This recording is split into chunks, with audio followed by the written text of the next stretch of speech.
There hasn't been much talk of any hurricanes or tropical storms in the forecast recently, and it's felt like a fairly quiet start to the 2022 Atlantic hurricane season, at least so far this year, with only 3 named storms, 2 of which, Bonnie and Colin, were both considered shorties and only lasted for about 48 hours back at the beginning of July. Now, the lack of any genuine storm formation off the coast of Africa, combined with unfavorable wind patterns, wind shear, and Saharan dust, has somewhat inhibited any kind of big storms so far this summer.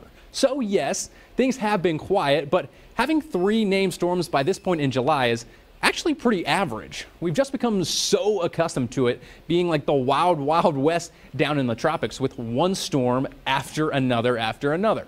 And during the 2021 season, we already had 5 named storms at this point, 4 of which did impact the United States. And 2020 was even worse, being the most active season ever, with 30 named storms and tallying 8 of them by this point in July. Now, back home here in Oklahoma, it's been very quiet as well. Besides really a few localized showers or quick downpours over the past few weeks, most of the state has been hit very hard by flash drought and intense heat. Over half the state is currently experiencing severe drought conditions or worse right now.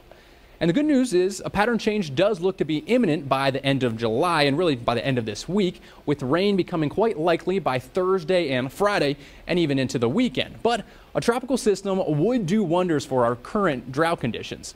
And I know Oklahoma hasn't seen much tropical activity as of late over the past several years, pretty much since Tropical Storm Bill back in June of 2015, but we've still got a long way to go in hurricane season.